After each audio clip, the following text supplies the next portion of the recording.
know on TLDR that we are live, but this doesn't show. Oh, now it shows that we're Now live. we're live. Yeah, it was taking me a minute. I was just kind of carrying here. We got the wife home today too, so she's on the devices and stuff, probably jamming up the internet and whatnot. Oh, how nice of her. That's so I convenient. know. Yeah. What So was I gonna say? selfish. Unbelievable. I was gonna say that She's sitting right next to me. oh, she is good. Good. Hi, Julia. What the hell was I gonna say? But yeah, I didn't know until I hadn't seen Rush Hour in years, and I didn't know until we were doing this that it was like, well, that's just right on HBO, nice and conveniently. Oh yeah, and I'll say this once we get going on the live, real live show, not the pre-show here. I think that was like among my first DVDs that I purchased, like with my own money. I think it was like Jurassic Park 3, Rush Hour 1, Rush Hour 2, the How the Grinch Stole Christmas, the live action version with Jim Carrey, which I hate now. And the first season of Chappelle's Show on DVD. So that's a little bit of where I'm at there. We've done a Christmas episode before where we talked about like our favorite toys and kind of like a toys that made us episode. Yeah, we sure did. Netflix documentary. Have we done that for the movies specifically? Like movies that made us? Not necessarily. I think we can put that in the back pocket, though. I mean, we've certainly covered, Home Alone and the Santa Clauses, which I think just about covers the, everything in there. Mm-hmm. But if we ironed it down to like these 5 movies or whatever, like I feel like that'd be kind of tough. I think we could do that. I don't know. Did the DSG? Did we do a definitive Christmas? We did do that. Well, right? I just meant in general. A big one though, right? Yes, right. I didn't mean Christmas specific. I meant in general the movies that made Wesley Snipes and Nick Fryer. Oh, I see what you're going with now. I like that a lot. Yeah, that's really interesting. Because we can't really do the toys one because we kind of already did it with Christmas. That's what I meant. I see. Now I'm following here. Yeah, I would definitely love that. I think we can put that on the spreadsheet there. Okay, awesome. Sounds good to me. Then I am. That was my pitch for the night. Nah, that was. I love it. We're sold. We're done. All right. Yeah, that's the show, everybody. Good night, everybody. All right, so let's get started here. We'll have a little bit of fun in 3, 2, 1.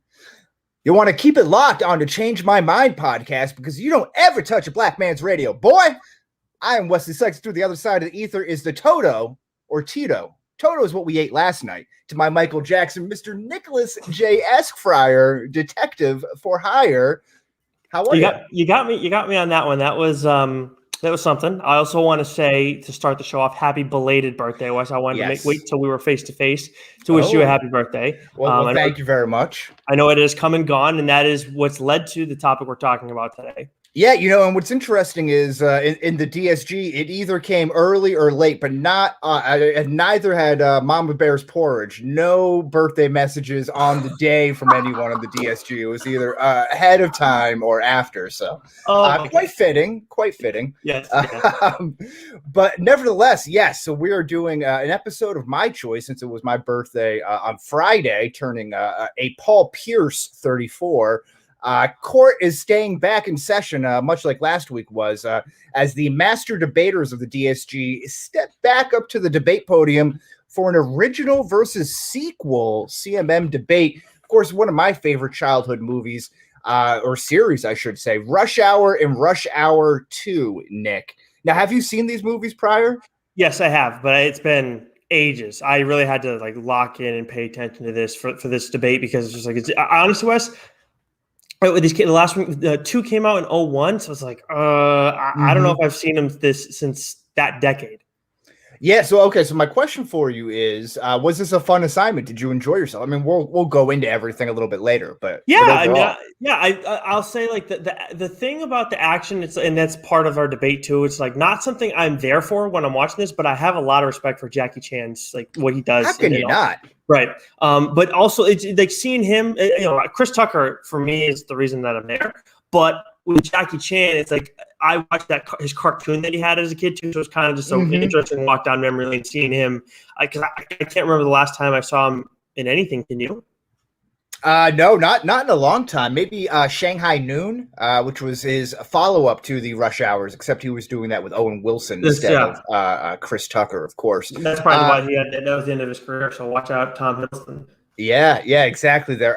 What is, of course, I have a few. I'm wearing a birthday gift here. This is from the wife here. The brand new, not even unveiled yet, Brewster Whitecaps hat for 2022. So that will be very nice. Changing of the logo here. You got the white cap with the cap in there with the W and everything. So Yes. that they are your reigning Cape Cod Baseball League champions here. So this is one of my favorite gifts of the year. But Nick, what has been one of your favorite birthday gifts that you've received recently? Not maybe as a childhood, but maybe last 10 years. Well, real quick, as I try, I guess 10 years would be like 10 years old, right? 15. So Brewster still does not have lights at their park, right? I don't know when the last time you went to a Brewster game. Yeah, Brewster doesn't have lights. Couture doesn't have lights, and yeah, I can't, like, as a kid, Brewster should have been my team. That's where I stayed, like, in the summer. Mm-hmm. But I never went to a game because they always had to play in the afternoons. It was so friggin' I never saw a Whitecaps game. I grew up going there every summer. That's the only field I haven't been to yet, actually, because it's just so far out there. And like you said, the times were so early that it never was worth it for me to head out that way. I tried to stall, but honestly, I can't remember what I got last year for my birthday. Like, I just don't. Okay. Yeah. I don't. Yeah, I honestly can't remember for the life of me. I know I've gotten some thoughtful gifts over the years, and I feel terrible, but I just can't think of one right now. Well, how about this? How about a little audible on the fly here? What do you want for your birthday? I'll tell you what I don't want. I don't know if. I mean, no disrespect if you did this for your 30th birthday, but mine is my 30th is this year. I do not want a party. Quite a few people I know are having 30th, and I do not want that. Like, I would like to celebrate it with, like, my family, with Lauren, and that's it. Like, no disrespect to my friends or anything. It's just like it's a birthday, and I'm getting old. Like, I don't want to celebrate being in the 30s club. I hear you. Because my 30th birthday was a surprise party that I wanted to take a nap and show up late to because I was tired from playing basketball a little bit earlier in the afternoon, which you may recall. But what I will say is that I agree with you. Like, I'm not a big birthday person. We were very low key this weekend.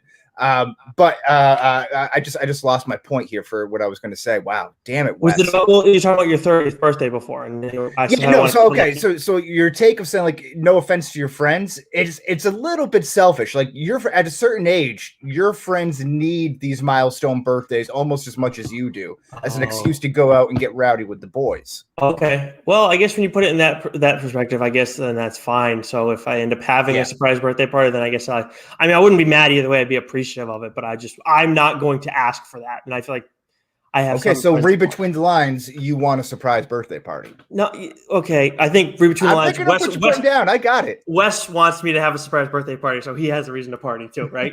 There you go. Yes, that's exactly what I'm saying here. Okay, but let's get on to what's trending now, Nick. Of course, going with the theme of the segment here, with what trending upwards is Marvel's What If.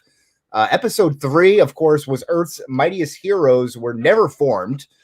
So what did you think of this? And did you think, like me and Goo, that this was, again, a stepward in the right direction after episode 2 and episode 1? So I liked 1. I know you guys didn't like 1. Most of the people in the DSG, I'm in the minority when it comes to DSG, how we feel about the first episode of What If.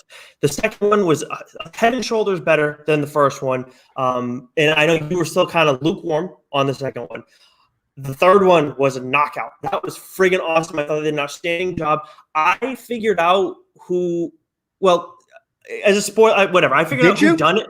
You had a week to watch it.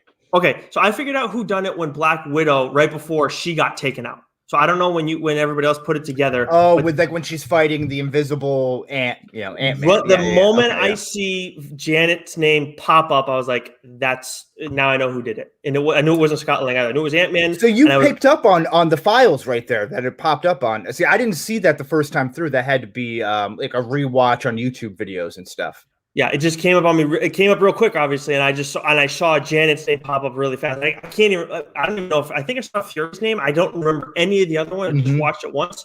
But yeah, I saw her name pop up. But either way, I didn't figure it out. Yeah, it was Fury. It was Coulson. It was Alexander Pierce. A few other names as well. But yeah. But either way, Janet Van Dyne. It was outstanding, though. I thought that they did a great job with it. I feel like I don't know. I feel like the art, the animation was a little weird at times. The close-ups when they were talking, I didn't love that. But that was really my only knock on this episode. Other than that, I thought the action was good. Black Widow was awesome. Her action was great, and then the story was the best that we've seen. Yeah, I thought the story was best. And then again, I mentioned this on the other podcast that I do. What if we were to talk about what if a Marvel's podcast, would you listen? Some amalgamation of those words. Oh, there. come on. I didn't land that one at all. But we were talking about, again, like Marvel doing this idea of taking movies that were a little bit lackluster or maybe not up to par with some of its other more recent content. So they're making it, retconning it, going back and making that segment important, specifically Incredible Hulk, Iron Man 2, and Thor, right around that period there. And again, gives it a little bit more of an importance. Maybe you want to go back there and actually watch those movies again. Iron Man 2, I would do it just to go see my guy Sam Rockwell and not Army Hammer, but Justin Hammer. There we go. And you know what? Actually, I forgot to put this in our note, but there was, maybe you guys want to talk about this on your What If podcast. I'm not going to say the whole fucking name. I vowed off of that. As much as I do like it now. They did a 13-minute special on the Mandarin. It's on Disney Plus. I haven't seen anybody. One shot or something like that, right? Yeah. It's exactly what it is, the one shot. And I love how they're using the comic book term with all that stuff. But yes, I watched that. And it was there's definitely stuff for Shang-Chi that's important going into that. You're dealing with the Mandarin. You would think, okay, this has to be Shang-Chi related. And it absolutely is 100%. But you brought up Justin Hammer, and he makes an appearance in that towards the end. Yes. Because what I'm really hoping for is that he comes back and makes his illustrious return in Armor Wars, which is, I think, everybody's most anticipated Marvel TV show coming up. Oh, for sure. But either way, you know what, Wes? Seeing him pop up makes me think, yeah, that he could absolutely be in play for all that. But yeah, Sam Rockwell's too good just to toss him away after a couple of using him in one movie. You got to bring him back. He's too good. Yeah, I'm sure that they'll find a way in all this. But the other thing too is with the What If, we'll talk about it more when we do our standalone episode for this. But with Hank Pym and him being in the Yellow Jacket suit and him having lost his mind, that is that. I mean, not in this way, but that is what happens in the comics. He was the Yellow Jacket. He's the one who created the suit. That is his suit too. It's not the same, obviously, as the one we see in Ant-Man originally. I'm blanking on the guy's name, but anyways, Aaron Cross. But there we go. But Darren Cross. Darren Cross, thank you. But he lost his mind too. Hank Pym in the course when he becomes Yellow Jacket. So I loved seeing that pop up too. My brother's a big Ant-Man fan, so he was very excited. I had to talk to him on the phone about it and everything. So it was great. Oh, I love it. You don't have too many big Ant-Man. Was he like a Paul Rudd Ant-Man fan? He fell in love with the movie and then fell in love with Hank Pym. After that, reading more about him, as much as Hank Pym is. I'm not even sure if Janet Van Dyne loves Hank Pym. He's an asshole. My brother likes Hank Pym, and then when he read up on Aquaman, after it actually liked Arthur Curry a lot too. It was very weird. Yeah, different strokes. Yeah, for sure. Okay, so last week we talked about a grainy, much like Nick might be appearing to you to folks on the live screen.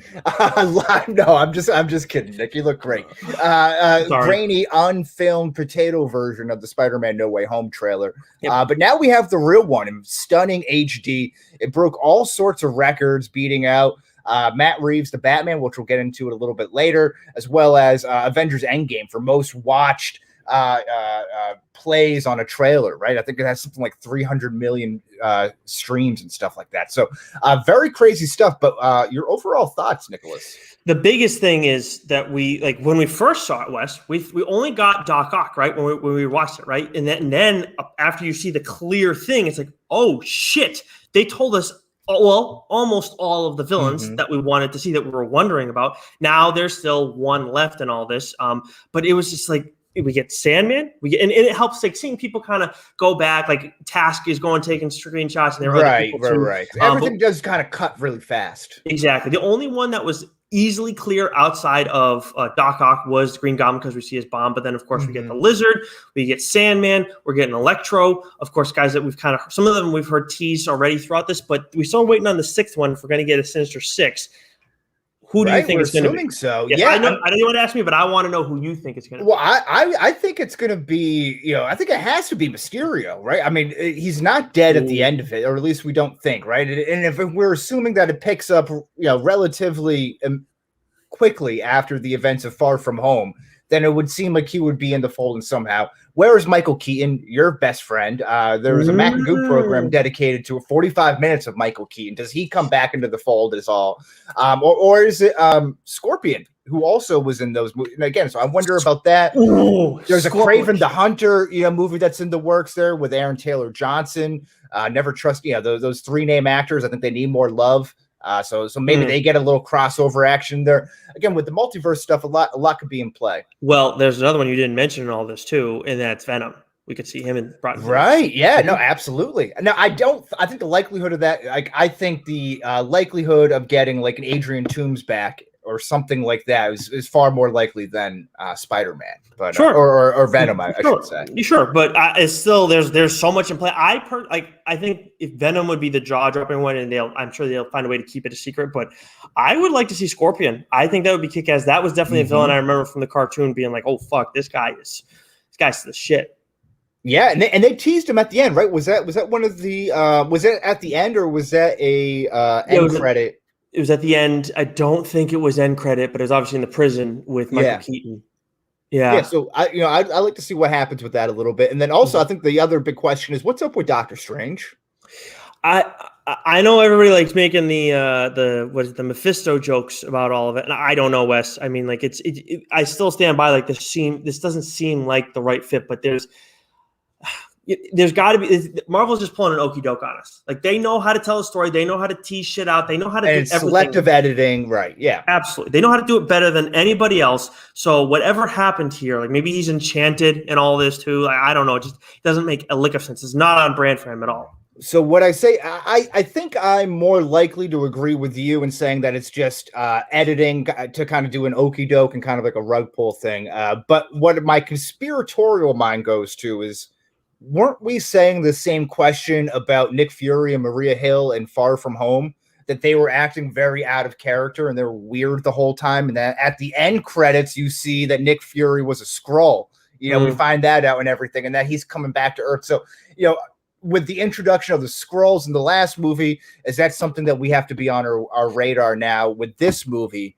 With Doctor Strange maybe being a Skrull, I don't know. Maybe that's too much, too many cooks in the kitchen, so to speak, there at that moment. But I'm just not ruling that out. I think that line of thinking is totally fair. I don't know about Skrulls specifically, but in general, it could be someone like Mordo who's putting up because he's still using magic in the course of all this. So that's the other thing. I don't know. Yeah, that's fair. Yeah, but at the same time, I'm sure there are other people. I mean, everybody's saying Mephisto, so it'll be along those same lines. It could absolutely be in play. I would more likely think that it's that someone is impersonating him, someone who else knows how to use magic is doing this. Because just again, could be enchanted. It just doesn't make any sense to me. Doc is reading the book on this series. I don't think he loves it, but we're going to try one more day. Yeah, or one last time, or something. I don't think people love that series either. And there's been a lot of like retconning of that series over the years, or improving it in some way with like other stories, kind of like the Dark World treatment, I guess, to an extent. And I think Joe and I will try and tackle that before Spider-Man comes out. We'll see. If it's not good, then we'll just tell you about it. But we may try and devote a whole episode. We'll see. I'd love it. Speaking of good and getting some excitement here, Nick, I don't know if you got a chance to look over these tweets that I put in the show script here, but our guy, I'm going to say he's our guy because I'm a little bit enamored with his details right now. At Blu-ray Angel on Twitter has a viral thread detailing non-spoiler details about Matt Reeves, the Batman, and it sounds scary good. Nick, do you care to hear some of these threads? I actually, I have some of it pulled up in front of me. I'll kick us off and let you go from there. But this is to start things off a little bit softer. We'll go with Zoe Kravitz as Catwoman. I have a million things to say about Catwoman. She's my favorite. Holy shit. Definitely my favorite Catwoman. And if you see the video, the photo that's attached there with, she's looking very spicy, Zoe Kravitz. So she's definitely looking very, very nice there. Also, another tweet from Blu-ray Angel. Again, these came out on August 29th. So this past weekend, The Batman movie is a horror movie. Very good news for some of our friends in the DSG. Very graphic, very dark, very scary. Paul Dano is fucking crazy. So fucking scary. I loved every second of it. I love the that. cut they saw of the Batman is 3 hours long, too. So also good stuff. Oh, wow. So even at 3 hours long, okay. That's great. Wes, I want dark. I don't like. I understand that with Marvel, they've had all the success, placating to kids more so than anybody. And of course, with DC and Marvel, it's definitely more for kids than anything. But when you look at Batman, that is the character where DC's been off tonally for so long because of Batman. But when it comes to his stuff, you have to still keep it dark. So I'm very excited for this. Yes, and there's a couple other quick things is that Robert Pattinson's Batman apparently narrates the whole movie, which is an interesting wrinkle there. So a couple other things that are worth noting. Apparently, Gotham City was giving him New York City vibes, which I don't think if that's a huge detail, but that was interesting. This movie has a kissing scene. I won't say who. Scratch that. Multiple kissing scenes. Make that what you will. He also references Colin Farrell. How could that be him? I could not tell it was him at all. It was incredible, definitely unrecognizable. He has the iconic ugly ass nose. They gave him some crazy deep scars across his mouth and upper lip area.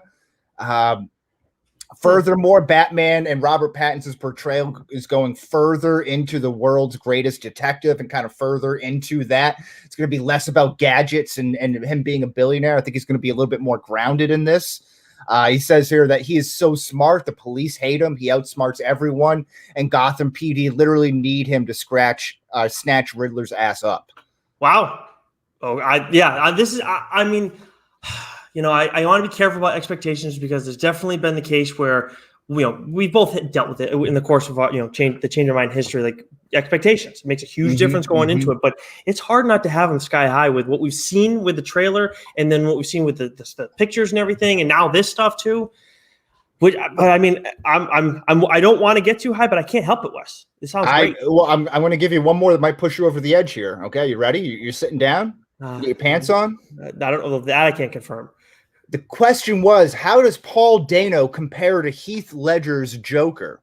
Quote, Heath was a lunatic in a very extroverted way. The Riddler is very angry at the world for not being loved, blessed with too much knowledge. He streams online, locks himself in, and plans strategic killings. So Paul Dano, if you've ever seen him in There Will Be Blood, he is such a chilling, scary, quiet, scary person. Again, definite school shooter vibes. That may not be appropriate to say at this time, but I think he definitely gives that out in There Will Be Blood, and most of his other roles as well. This is also kind of reminding me a little bit of Joaquin Phoenix's Joker, where he wasn't so extroverted. He was more introverted, kind of more of that incel type. Well, I also like hearing that this is going to be more of these times Riddler, because I understand this is more of an origin for Batman in this case because it's Robert Pattinson and he's younger. It's kind of like a year one or a year zero vibe. But at the same time, with we're in the 21st century now. You can't you gotta have to kind of make adjustments and all this. And hearing that's what they're gonna do with the Riddler, a character who is the Riddler, he's not really relevant anymore in the comics. Even the last Riddler thing I read was it was a flashback to years ago when it was a war between Riddler and Joker, and he doesn't fit necessarily right now. So they're he doesn't Harley Quinn, but that's different. But the fact they're making adjustments, and Paul Dano too, is that you said he's fucking terrifying. The first time I saw him was Prisoners with Hugh Jackman and Gyllenhaal. Right. Oh my God, that one! I love that movie, as you know, but. And if you look up the thread, the photo that they have of him next to, it's just very oversized glasses. He's got the long hair. He actually kind of looks like the special needs child from South Park there when they're doing the Special Olympics. The one who's kind of a mafia boss and he's pretended to be far off than he is. I remember who you're talking about. Yeah, I don't remember his name. I forget his name. He's kind of a side character, but he's kind of a lovable one. He's actually kind of reminds me of that. I haven't seen South Park in so long. By the way, Doc is in the chat and he says that he was great as Brian Williams in the Beach Boys movie. I didn't see that. No. I was more of a Monkeys guy myself. So well, Joe does like your hat too, and he knows a thing or two about hats. So yeah. He sure does. But yeah, I can't wait for this movie, Wes. I mean, look, with DC, I think normally we have to temper our expectations, but there's just no way now at this point that we No, can't. very excited. Nope, 3 hard nipples. All right, let's move over to the comic book minute real quick before we get into our main topic for today. It's a little bit of a slower week in comics. I mean, you still got Basilisk coming out, Undiscovered Country, that's Boom Studios and Image Comics, respectively. There's a Telepaths from AWA Studios. I'm very excited to read that, as is Doc. That's their only thing coming out this week, as they usually do. Also from Marvel, probably the book I'm most excited about outside of Telepaths from AWA is Marvel's Dark Ages. Issue 1 is out this week, and that's written by Tom Taylor. And anytime you're getting Tom Taylor stuff, it's usually very good. He's been doing a lot more stuff for DC lately, but this has definitely caught my eye, and I will hopefully get to look at this before we do TLDR this week. As for that, Joe's going to be talking about Shang-Chi, of course, with the movie coming out Friday.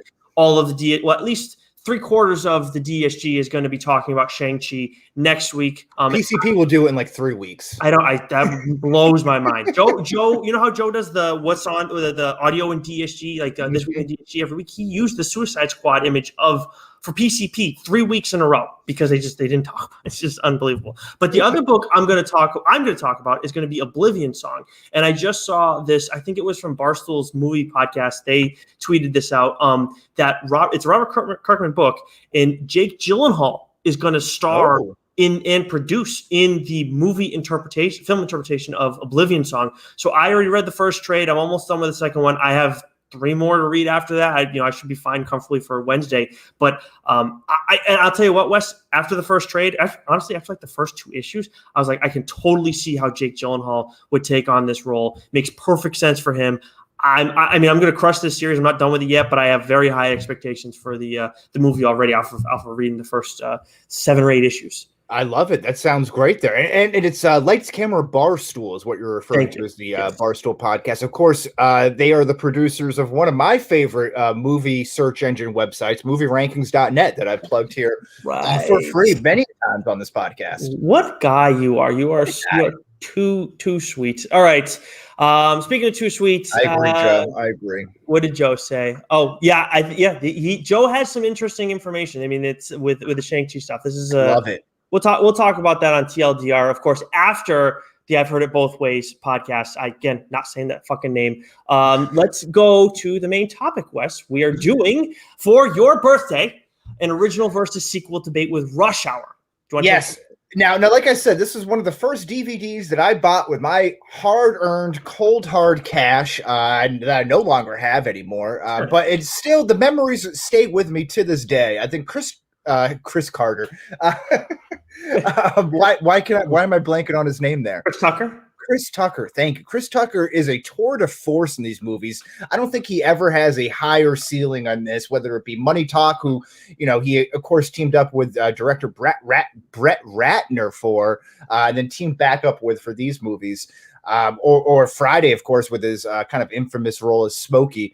But I think James Carter is probably his most iconic role. And then you get Jackie Chan in there, who plays Lee, the role of Lee in there, as this, badass detective. I mean, he was Jet Li before Jet Li. A lot of people don't forget, but he didn't really have the comedy chops, so to speak, until this. I don't think we really saw that all that much until this movie. I think this really opened up the door for him comedically. I think even more so in one of these movies versus the two. I don't want to get ahead of myself on which one I feel that is necessarily, because we have our debate breakdown and everything. But I just want to confirm before we go any further, Wes. When you say you don't have it anymore, do you mean you don't have hard cash anymore, or do you mean that you don't have these movies anymore? Yeah, both. Yes. Oh, okay. The answer is yes. Thank you. Okay. Thank you very much. I appreciate that. All right. The debate rules, Wes, do you want to run us down those real quick? Yes. As we detailed last week, person A, whomever that may be, begins with a 1-minute argument, and then person B has 30 seconds to respond to that said argument. Then person B has 1 minute to present his or her argument within the same debate topic. Following that, person A then has 30 seconds to respond before moving on to the next topic following the same format. Simple enough. And we got it right last time, too. It took a while, but we have ironed this shit out. And, of course, we're there. We're there. Yeah, yes. It took us a while though. At least it took me a while. You're the one that made the rules. So we got to do the tail of the tape first, Wes. And I'm representing Rush Hour 1, the original this time. So I will first the synopsis. A loyal and dedicated Hong Kong inspector teams up with a reckless and loudmouth LAPD detective to rescue the Chinese consul's kidnapped daughter while trying to arrest a dangerous crime lord along the way. This was, of course, released in 1998, made $244 million, $141 million domestically, and $33 million the opening weekend.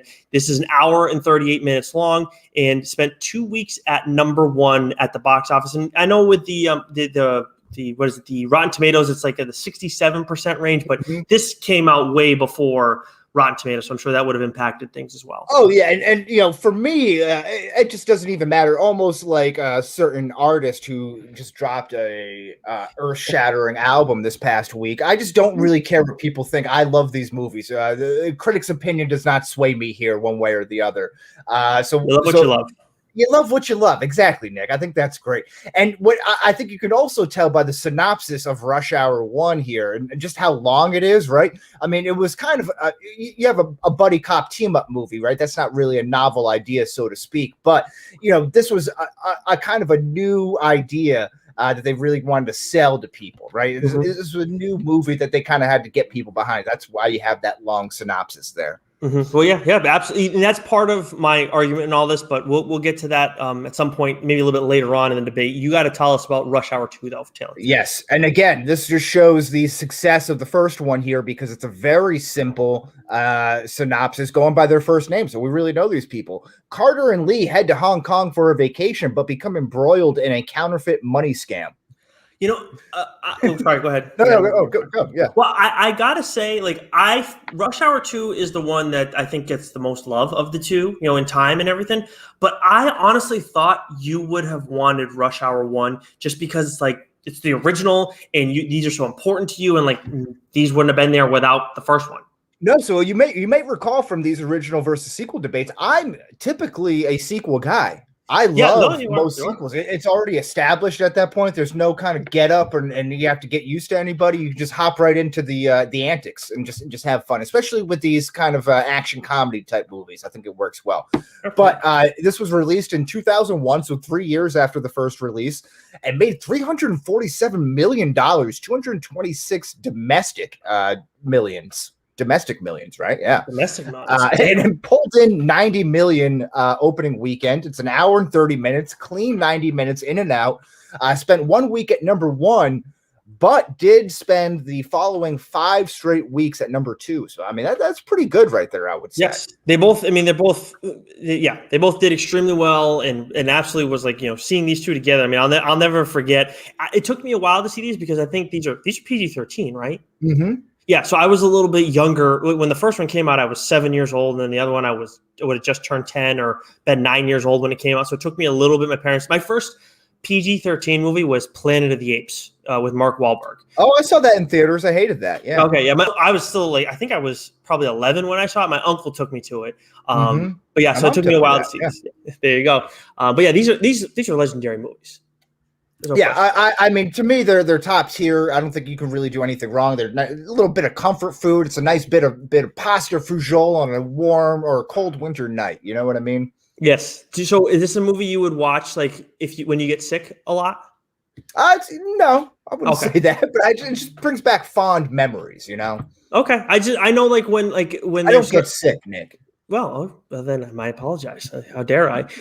Then let's head over to the opening arguments. Of course, we're doing 45 seconds to a minute each on these. And of course, West, you being the birthday boy, I want to give you the choice if you want to go first or second on this. Well, I am going to defer. I'm gonna defend the goal here and let you go first because it's Rush Hour, right? You have the first one. I have the second one here. It just feels right to open it up that way. I feel like that's something we should jot down for future original versus sequel debates because it makes almost too much sense. All right, so let me know when you want to start the clock, and I will get rolling. Oh yes, let me get it up here. 1 second. Okay, sounds stopwatch. Okay, so I'm pulled up here. You have 1 minute on the clock, starting 3, 2, 1 now. Okay. As much as I love all of Jackie Chan's fight sequences in these two movies, especially because, as I mentioned before, he does all of his own stunts. I'm not watching these or rewatching these for the action. Yes, during the time, I appreciate it and everything. We'll talk about some of the action a little bit more. It was great for the time that it came out. But this, you mentioned it before, Wes, these are buddy cop movies. And of course, that's not an original idea. But when we're watching one of those types of movies, we want to get some humor mixed in and all those.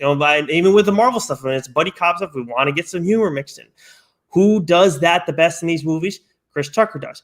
Which movie which Rush Hour movie does Chris Tucker dominate the screen? It's the first one. And his humor is at a higher level, I think, in the first one. I'm going to highlight that more as we go along. And you'll see by the end of this discussion, that is why Rush Hour is the better of these two movies. Time.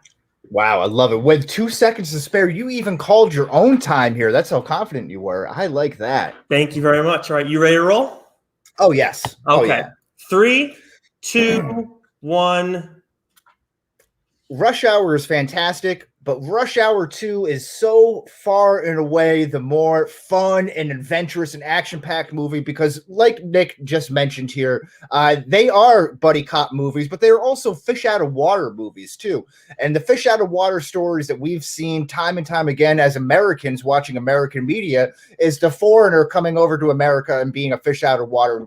How crazy are all these American antics? But you know what they did in the sequel, Nick? They flipped it on its head. They put Chris Tucker, the funniest guy, probably in this time frame, maybe outside of Dave Chappelle, because this guy's like hitting 3 after 3 after 3, home run after home run after home run, with everything he says, his mannerisms, his reactions to everything. It's great. 15. It's a mile a minute. The guy's got a motor mouth, a lot of fun, a lot of action, and better blooper scenes. The blooper reels at the end is what makes both of these movies so great, but the second one, a little bit better.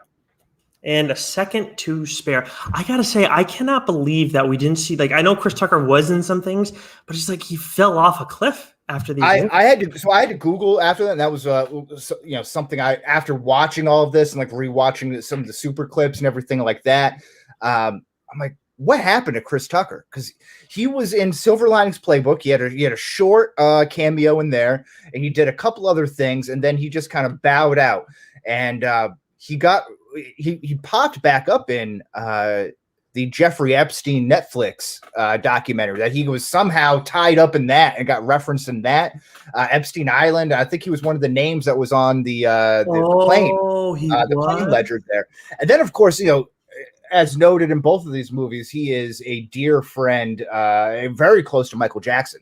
Not only a huge fan, but I think became friends with him after his success. And I think he was even in a few videos of his, later in life, Michael Jackson. So I don't know. Maybe he got kind of canceled for hitching his wagon to him, and then so a lot of weird stuff that happens, but you just don't hear about him anymore. The last I saw him was at the Dave Chappelle Netflix Mark Twain Award ceremony they did. He did some stand-up, and it was they had a bunch of people kind of come out and all kind of gave Dave Chappelle his flowers. He was one of the guys who introduced him right before his stand-up. I would love to know. I would love to see a little bit more on what happened to him, because just as much as the stuff recently where you barely ever see him, I just feel like even in the short aftermath after that, I would have thought he would have capitalized on it more, and just nothing. Even the stuff he was in, it's just no one talks about Chris Tucker beyond Rush Hour. Right? No one cares about him beyond that. Yeah, it's Friday, right? It's Smokey in the first one, but even then he kind of gets Mike Epps comes in as Day in the second one, and he's just so good and kind of again wins everybody over. But it's James Carter. I mean, that's who he's best known for. Yeah, it's a little odd, but anyways, let's move over to the first topic we have. Which movie is more fun? Wes, would you like to go first, or would you like to go second? Yeah, I would like to go first here on this one, if that's okay. Absolutely. All right, starting the clock. I'll tell you what. I'm listening. I know I have to watch the clock, but I'm also listening to you to just figure out where I want to debate. So I'm as you know, Wes, some of the listeners may not. I get lost and I don't remember to check the fucking clock sometimes. I know. Sometimes he lets you run. Sometimes he'll let you give you a little more. Let you kind of dig your own grave, so to speak. Yeah. Well, no, I when I'm listening to you, I forget to. Yeah. Anyways, whatever. Anyways, all right. All right. 3, 2, 1. The more fun movie is 1,000%, 1,000% Rush Hour 2.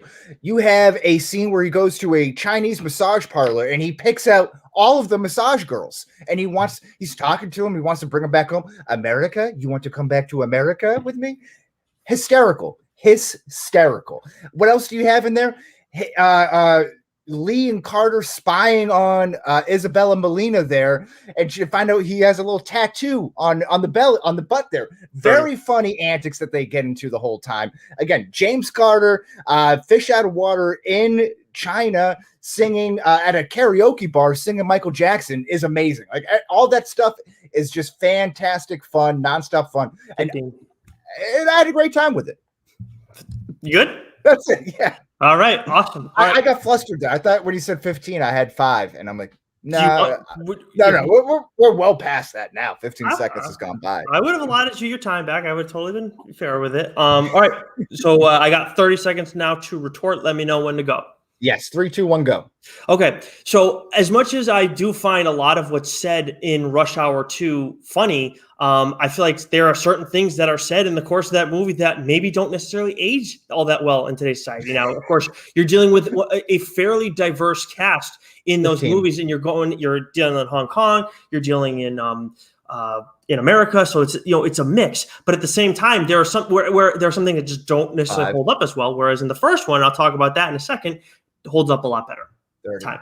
Okay. Doesn't Jackie Chan say the N-word? He may say that in the first one, actually. Yes. Yeah, he does. Right, exactly. Well, they're both not without their flaws. But I'm not going to base my argument on that. So tell me when. Okay. Well, I just want to get that out. That was Sam's argument. Yeah, that wasn't within. I think we might have to strike that from the record, so the jury doesn't hear that. Okay, so 1 minute on the clock. Why is Rush Hour 1 more fun? 3, 2, 1, go. Okay, so with the first one, I think the whole premise, again, I think Chris Tucker, that is my strongest argument in all this, is the focus on him, right? It's all about the humor. He, of course, brings it in both movies. But when you're looking at the first one, you have this premise of Chris Tucker being like delusional about how he is as a cop. And of course, in the end, like him and Jackie Chan figure it out and they're effective and everything like that. But I love the whole play on him, like him thinking he's good and actually everybody else thinks he kind of friggin' sucks. And in the end, he actually kind of does suck. Jackie Chan is good. I feel like he's more of an accent in that movie, as much as he's the hero really in all of this. In the second movie, he takes on a larger role. So I do think both are fun. I think there's more action in the second one. But what the way they focus on Tucker and what they do with his character, I just think it lends a little bit more itself to the fun, goofy nature of the entire movie. Done. Wow, 3 seconds to spare. Love it. Sweet. All right, let's go. Get me on the clock here. I'm ready. I'm chomping at the bit. 3, 2, 1, go. Save me the startup time where Chris Tucker is an asshole and is just yelling even more than usual at Jackie Chan because he doesn't think he understand him better if he just screams at him. That also doesn't age very well if you want to get into that, aside from the blatant use of the N-word. But why it also isn't more fun, you get a casino scene. You get Chris Tucker in a casino in a snakeskin suit moments after he just got hit on by Jeremy Piven, by the way, which is also a great standout scene. The bloopers on that is outstanding. Unbelievable on that. But also very, very fun. Save me the time where you get spit up. You have to get everybody caught up into attention. And you have to save a little girl from getting human trafficked. Save me that. All right. Okay. Well, that's gonna bleed into another topic that we're talking about a little later. Wes, I'm gonna not give you the option here. I'm gonna start us off on which movie has the better action. Mm-hmm. So go ahead and start the clock on me whenever you're ready. All right. Why does Rush Hour 1 have the better action? 3, 2, 1, go. Look, Jackie Chan does a great job in the first one. With his action sequence and everything, and there's definitely some fun stuff mixed in. There's that moment with the gun flip or what, like the kick flip with the gun, really cool. But all in all, there's not as much action in that, and I feel like the grandness of the action is better in the second one. So there are few cool moments in number one, but I am going to comfortably concede this one to Wes because I just think Rush Hour 2 brought more to the table. Wow, I love that. So yes, you got 30 seconds left here, and just to kind of finish the point of, I think the action is a little bit better. I think you get a little bit more action again because I think it just kind of lends itself to the sequel a little bit more. Once you have an action movie on the first one, the sequel inevitably has to build upon that and make it a little bit bigger, a little bit more better. A little bit more Michael Bay experience, if you will. There, kind of louder explosions, all that kind of stuff, right? So Definitely, I think it kind of has to be in that sense. So I appreciate your honesty and your forthrightness. But one action scene that I do love is in the opening scene of Rush Hour, where he's talking to the late Chris. I'm blanking on his name there, but he passed away. He's the guy who's got C4 in his truck. yes. But he's like, you could blow up half the block. He's like, that block was already messed up. And then he starts doing his weird, and that whole action scene in there, like, I love, like, that really sticks out to me. That is yes, I really, he's got the black leather jacket, and he's like, woo, and you can't see my legs, but he's like, start kicking it right in the middle of the street. Mm-hmm. Yeah. That was. He has a response for everything too, which I love. I think as a smart ass child, that really spoke to me. That's why. Now I know when I was wondering. So Wes has won that point. We'll get the other one in a second. But as I'm watching these bloopers, Wes, I can't help but wondering if, like, thinking about what happened to Chris Tucker. Why is he not doing a ton of other stuff? Like, why did he not have this long leash and a lot of opportunities to act further? Because he's so fucking funny. He seems to forget lines. Like, he has like these trigger ones where he's like, he can't figure it out. Who do you think you kidnapped? Kelsey Kitten? Kelsey Grandma? Yeah. I mean, and there's the one in the second movie. It's with the filter fish. The filter fish. Thank you. That's exactly what it was. The what? The filter fish. Oh my God, that woman said it like 15 times. It's insane. And you could tell she ate that on the regular too. Yep, she was very annoyed with all that. That was very funny. Yeah. Okay, so we have what movie was more fun? What movie has better action? I think the third question we can get to here, if you don't, I'll take this one here. Which movie has the better comedy? And I'm going to go with obviously Rush Hour 2 here. So whenever you're ready on the clock. 3, 2, 1, go. Again, the whole idea of a fish out of water, I think that's the big comedy element, the comedic theme of this movie, and both movies, I should say. But I think it's a little bit funnier having Chris Tucker in China as opposed to, like I mentioned, Jackie Chan in America. It's a little bit more relatable if Chris Tucker is the eyes of the audience there. It's definitely more relatable to us through that aspect of it. But again, better comedy for when he's interacting with Isabella Molina on the boat, and he's trying to tell her that this is his yacht, and then she calls him out about it. It's hysterical. Oh, this is, all these boats look alike, man. It's like amazing how he just tried to gets himself into trouble and then tries to back himself out of it. And Jackie Chan is very funny in this too. I think you already mentioned that, Nick. That he brings the comedic element a lot more in this one than in Rush Hour 1. So not only do you have a high of Chris Tucker, you have Jackie Chan bringing it as well. Okay. All right. I'm ready to roll when you are. Okay. Retort, 30 seconds on the clock. 3, 2, 1, go. As I mentioned previously, some of the jokes that are made in this movie are just don't necessarily age well. There's still some funny stuff. It's stuff that's happening in between friends, so it does make it a little bit different. But I think, with the exception of the line with Jackie Chan that Wes mentioned earlier, that is definitely questionable being included in the movie. I think that the stuff that happens in the original Rush Hour ages a little bit better. I feel like they use some of the better jokes there. And there's some specifics that I'm going to cite in all this. But also, again, what they do with Tucker, I can't go further. All right. All right, that's fine. It's kind of going to roll into what I'm going to do for my point anyway. So it kind of works out this way, actually, with the retort kind of going right into the 1 minute response. You can kind of marry it right into each other. It's kind of the advantageous position. Yeah, flip of the coin. We'll see next time. Maybe. Yeah. Ready when you are. Okay, 3, 2, 1, go. So I was just trying to say with my closing point, as I mentioned earlier, that Tucker's whole premise of him being the focal point, him being not having an understanding of where he really stands, and actually what he says to Johnson, where he's like, "I'm sorry, I told everybody at the Christmas party last year that I slept with you." But I think you have some funny stuff with him and Jackie Chan. One of those moments is like my daddy arrested 15 people in one night by himself. My daddy caught a bullet with his bare hands. My daddy will kick your ass all the way from here border to China, Japan, wherever the hell you're from, and up that Great Wall too. That's all good too. And then there's the stuff with the greasy food and the soul food. But I think the funniest thing in all this is the commentary on like FBI, like was it kidnapper phone calls and everything like that, where you get you want 5 for that? Who do you think you kidnapped? Chelsea Clinton? That whole thing is funny, but also in general, I'm watching this, I'm like, how have I never seen this ever anywhere else before? We get all these like heist movies, these like kidnapping movies, and you don't like just get an idiot on the phone to blabber with him? Perfect. Right at a minute. You ended that right at a minute. Perfect. Okay. Ended right at a minute. It was perfect. Nice. Perfect. I love it. Yeah. I think that's great. And just to call back to, you had mentioned something talking about the action movie here, the action parts. When Jackie Chan does like the kick flip with the gun and he's going through the steering wheel right through the holster and all that stuff like that. That's so cool. I wanted to bring that up earlier. Sorry, I just wanted to. Yeah, no, sorry. I thought you were starting your point there. Yeah, that all the stuff, he's so good at what he does. It's amazing. I don't know how he does it. Like I understand repetition and everything, but it's just different kind of fluidity. He was like the original parkour guy. That makes sense. Yeah, I mean he's right. I would imagine like before parkour was like parkour. I don't know. Yeah, you're probably right. Well, I feel like I was in real life the other day and I saw some people doing parkour, but either way. Anyways, I wish I could do it. That would be fun. It'd be a rush. Ready to go? Yeah.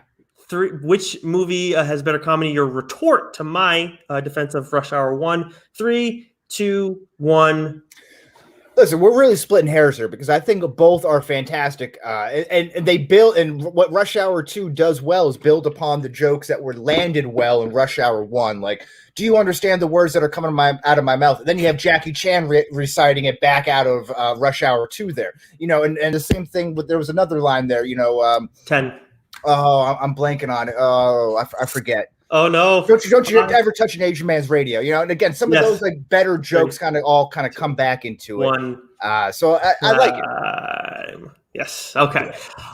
This next one is like you've said. This is really tough. Like we definitely are splitting hairs on some of these things. This one's a tough one here. So the next one is, which movie tells a better story? Because I think that this is not the strong suit of either movie. But we will go there. Wes, do you want to go first or second? Yeah, I'll go first on this one. Okay. When you're 3, 2, 1. This is going to be short and sweet. We are dealing with international crime syndicates, the Triad Gang, which has been, the Yukazu, the Triads, the Bloods, the Crips, the Mafioso, Costa Nostra, all that. Those are like the major gangs that you're talking about here, right? And then you also have a money laundering scheme that has to do with British releasing rights and ownership over the island of Hong Kong, which is, again, real life things that kind of go into play here and all this. Right. I think that's pretty interesting. Like funny money, you got heists, you got casinos, you got all that type of stuff. Like I like that. Sign me up for that. Is that your point for the entirety of between both, or is that just like, are you gonna want to? Okay, you don't want to do like you don't need a counterpoint later on either, or do you want a counterpoint later? No, I'll have a counterpoint. Okay, it just felt like a more general thing. All right. It wasn't really well thought out, if that's what you're asking. Okay, I'm like kind of confused, like because I'm like I don't know where to argue his point here. Okay, I'm just trying to decide if I just want to do my own point and let you counter me later. Yeah, I'm gonna do that. I don't want to do a counterpoint because I'm just gonna take my 1 full minute and kind of do my thing with that, and go from there. Actually, I could just take the full 1:30 and just make it one long thing. I'm gonna fucking do that. It's your time. It's your time. Do with it as you will. You got a minute 30 on the clock. Use it how you want it. All right, we're gonna do it like that. Just one fluid thing. Okay. Okay. 3, 2, 1, go. Okay. So as I said, I don't think the strong suit of either of these is the story. We're talking about a comedy, a buddy cop, like it's generally not going to be the case. However, when we're talking about different storytelling elements, I do think where we get the Ricky Tan stuff, which is a name that's just like, I don't know why, it just fits. I love that. It sounds funny. Chris Tucker, every time he says Ricky Tan, it's like I just every time says it. Anyways, getting the guy at the beginning of the movie, who we see with Jackie Chan when he brings down the crime syndicate in Hong Kong and everything. I forget that actor's name, but seeing him come back later and him actually being the villain, did not see that coming at all when I first saw this movie. Totally caught me off guard. Whereas with Ricky Tan, yes, we see him die, and of course that's surprising and everything. But at the same time, if you're watching that movie, you see how far, like, it's just, to me, it's didn't seem like as good of a way to tell the story. And honestly, like, to me, that's like other than that, it's like we're with the daughter, like, it makes sense to me. Like, now we have something that's driving them both and whatever. Whereas with the Ricky Tan stuff, it's something that, that Lee gets kind of pulled into, and it seems kind of like a forced idea, necessarily, not one that would bring them both together. And of course, Chris Tucker's are trying to take vacation, so it just didn't seem to fit as well for me as the original did. Time. Okay, so I got you. 123. That's pretty good. Okay, we'll start the clock on me here. We're good. 3, 2, 1.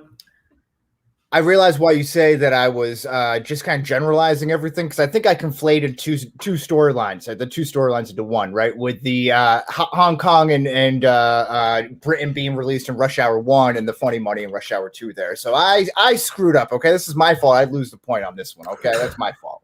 I'm a jackass, okay? That's the counterpoint. All right. Well, I think this brings us to the... We're having fun. Of course, this is the two tougher topics to debate. Actually, no, one of them I think is tougher. One I think is actually pretty easier. Do you want to do Chris Tucker first, or do you want to do Jackie Chan first? Who is better in their movies? Let's do Jackie Chan first, because I have a feeling we're kind of in agreement on okay, so then allow me to start. I won't be as long-winded as last time. Start the countdown when you're ready. 3, 2, 1, go. Look, the action's just as good from Jackie. Like, Jackie Chan in every action scene in the first movie is really good, but he has a lot more in there, in a little more higher stakes in the second one. But all around, it's just he has more lines, he has more opportunity to talk in a slightly shorter movie. In Rush Hour 2, I think he bounces off of Chris Tucker a little bit better. They have more of a rapport. So as much as I thought Jackie Chan was good in the first movie, I don't think there's any room to debate that his better performance came in the original, Rush Hour movie. So I got to concede this point to you, Wes. This is the one of two that I'm conceding to you. I love it. So that's great. And what I'll do is I'll make a little point in favor of you here for Rush Hour, because what I do like about Lee in Rush Hour is that how subtle he is, right? He kind of plays a very cool. He's a very much like a straight no nonsense type of detective guy.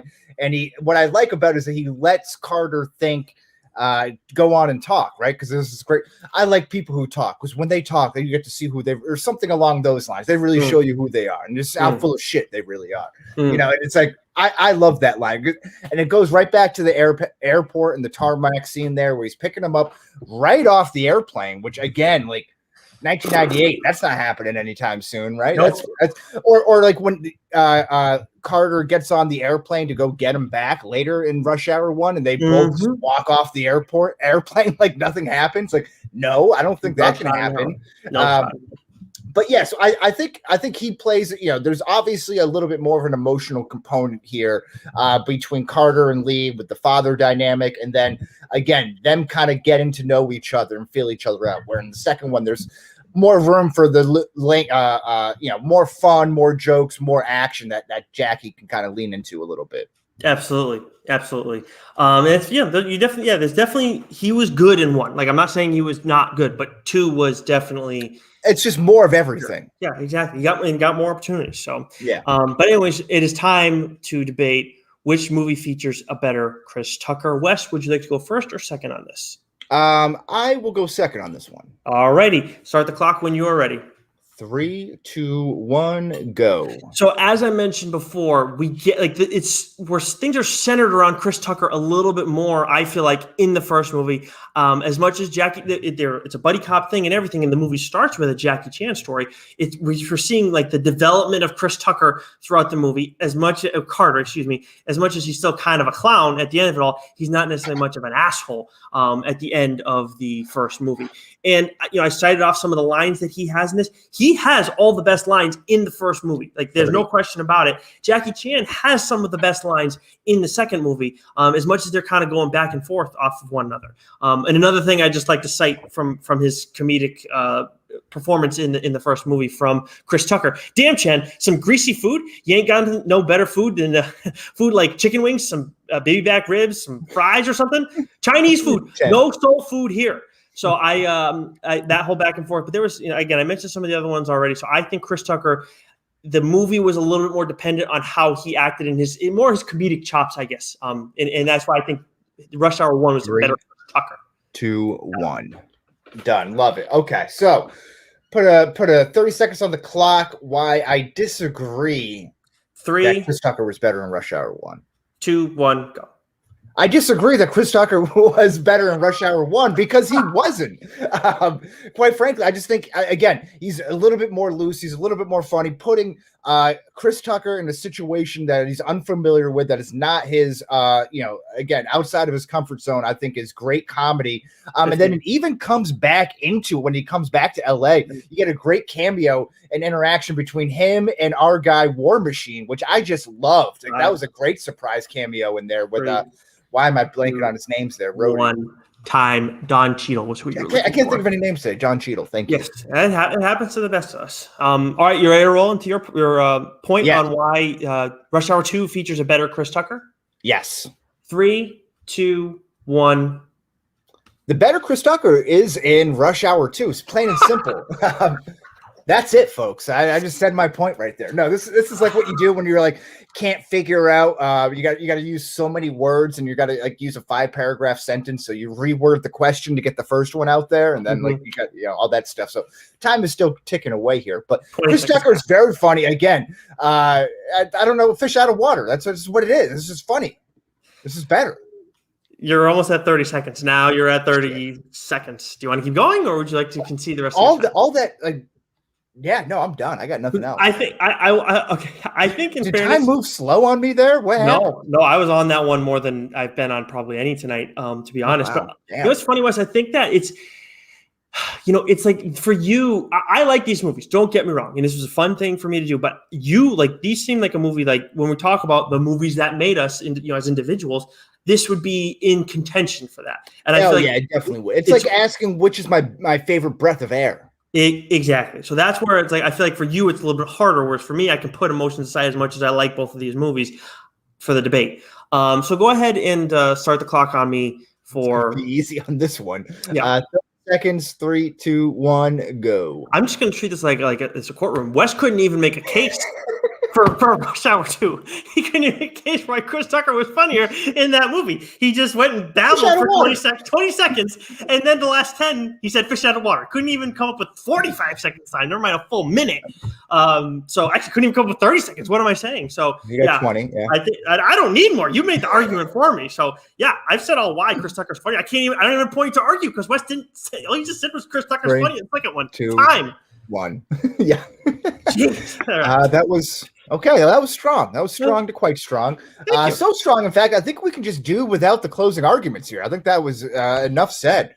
Again, so you let us decide on Twitter. Who had the better debate here. I'm not sure if both of us really came fully prepared to the debate podium today, but one of us certainly did. And if this wasn't enough for you.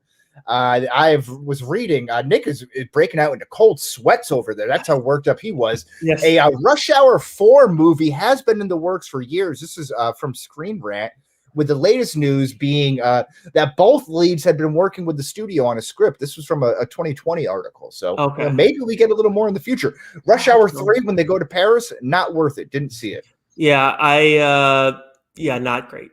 Not great. I still want to see. I would love to see a fourth one. They'll give him a chance for a rebound, right? And I'm not mistaken. I believe this Rush Hour series, like through this trilogy, made Chris Tucker like one of the highest paid actors in Hollywood at that time. Wow, and that could explain why. And I'm sure that and he's like, why not?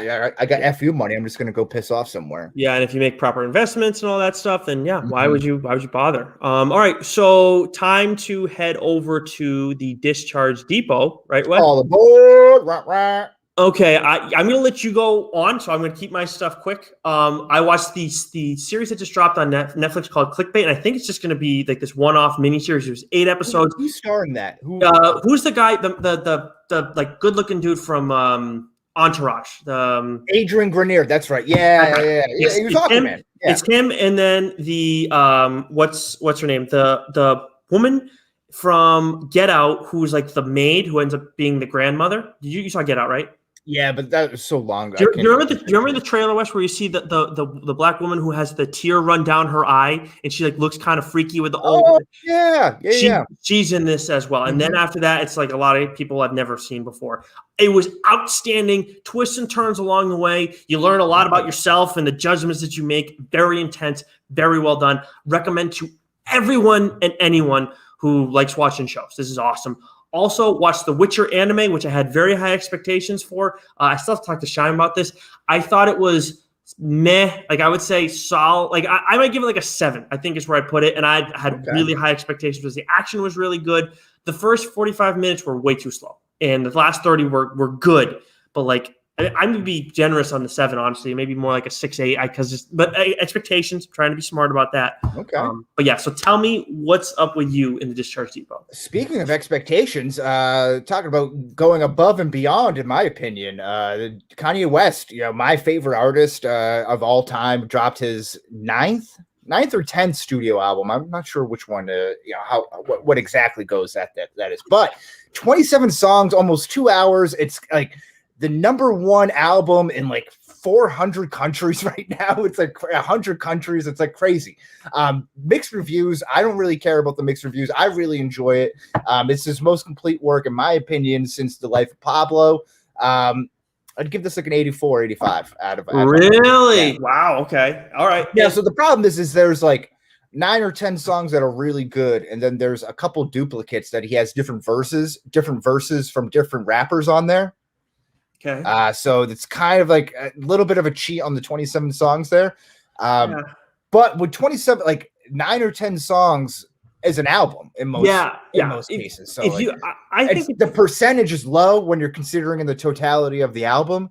Mm-hmm. But again, like I said, like 9, 10 songs that I like, that's a good album to me. Yeah, I mean, like I don't know what like what's the baseline for like what is a good album? Like how many good songs, like really good songs would you like 8 out of 10, 80 out of 100, whatever, do you have to it be a good album? Yeah, I mean, I think if you have anywhere like 6 to 8 good songs on an album, like I think that's a good album no matter what. Like again, even going to a 27 track, like do we need 27 tracks? Do we need the extra songs with just like one verse added onto it and everything else is the same? Probably not.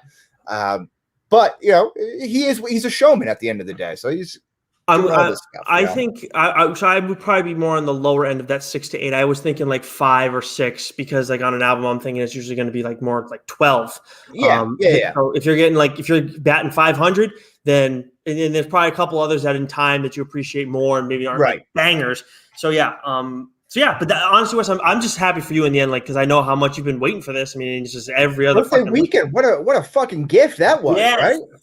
Yes, it was. I didn't even think about it like that. That's fucking perfect. And I'm glad it lived up to the hype for you too, because you've been dying for this. Yeah, and like so, like Billy is also a big fan of Kanye. Billy of the Pop Culture Pile Driver and Pineapple Boys there and everything. He's a big Kanye fan too. And like I was texting him, I was like, the people who don't like this because it is pretty split on the internet. Depending on what you're, and I understand Kanye's got like he's a bit of low hanging fruit. He's an easy target in a lot of cases. So of course he's. I mean, for me, it's an easy way to get you mad. Oh yeah, huge blind spot. Yeah, I want to say it to everybody right now. If you listen to the show and you have opinions about Donda and you don't, and they're negative, do not share them with Wes on Twitter. I think I'm more than happy as in the chat. I'm more than happy to engage in conversation. Just sometimes like people just throw asinine things and then just run away, and I'm like, I'll engage in debate all the time. I'm more worried about your health and well-being. I know how much it upsets you, and look, we all have our fucking things. Lord knows I do too. But like, I'm just saying, you can encourage people to. I'm gonna say don't. To everybody out there, don't unless you if you don't want to smoke, then by all means, if you want to smoke, there's fire behind the smoke, Nick. We all know that. Like that's just something you don't touch the doorknob. You might burn yourself. Yeah, if you really want to piss him off, say that you're pro Kim versus pro Kanye. That's really going to set Wes off. That's the divide in the Sykes household right now. I shouldn't have brought that up towards the end of the show. Now you're going to have to talk to her. Oh boy. All righty, Wes. It is time for. Shared Universe. All right, so I am actually going to be hopping over to #dork after we do this. So if you guys are doing the live stream stuff, make sure you go check that out. We're going to be doing the top 10 Batman comics of all time, featuring Shime and Doc. Yes, we did a vote. We did a little poll. We put together our lists, and I'm very excited. So it should be a good time. Mac and Goo, I thought you were supposed to be involved in this episode. When I saw that there was going to be top 10 Michael Keaton movies, I thought that Goo wanted you for this. I was a little thrown. Well, he had asked me initially, but I'm like, I don't really know if I know enough Michael Keaton movies. And then I listened to the episode, and I was like, I actually do know a lot of Michael Keaton movies, more than I thought, actually. So I could have, I guess, in hindsight. I guess I was selling myself a little short there. But it was nice to see Goo doing a podcast. I don't know where Mac has been. Maybe Mac has been on vacation with the PCP boys. I think I saw him on the latest news dump, so I think Mac is back. I think PCP is doing another week of the Suicide Squad. I don't know if they're doing a Suicide Squad Air cut or Air version versus. It's a soft sequel of the Suicide Squad. Yes. Okay. All right. So okay. Got it. Okay. That's what it is. All right. Awesome. Good for them. TLDR, I mentioned before, Doc is going to be talking about Shang-Chi. Definitely stuff you're going to want to hear going into this movie. And Joe's been texting me saying, like, Shang-Chi is more, and he said in the chat that it's way more important than we realize in the grand scheme of the Marvel Cinematic Universe. He's going to have a greater role. So I'm very excited to hear about that from him. All right. I'm going to do it this one time. This is my one time in episode. What if we did a podcast about Marvel's What If? Would you listen? A Marvel What If podcast. You guys are doing episode 4 this week? Yeah, and I believe it's going to feature a dark Doctor Strange, which is very interesting with all this multiverse of madness stuff going on in Spider-Man No Way Home. So, we'll see if this ties in, potentially to what's going on in the multiverse of madness. Good shit. I'm excited for this one. I've heard it both ways. Doing season 3. Episode 3 of Psych, I went back and caught up on some of this stuff because I love listening to Joe talk about a show that they both love so much. Billy's been doing a lot of stuff like with his buddy Bryson DeChambeau and everything. So he's been, they've been falling behind a little bit, but they got back on the horse last week, and I'm sure they'll be there again this week. And speaking of Doc, of course, he's one of our streamers in the DSG, him, Shime, and Davey. Make sure you go check them out over on Twitch. Wes, Shang-Chi next week, right? I can't wait. I'm very excited. This was my most anticipated movie of the summer, if you listen back to a few podcasts ago. I can't remember what I said, but I feel like it was there, the same for me, if not like right there for me. Yeah, no, it's up there. It's high on the list. So until next week then. Same bat time, same bat place.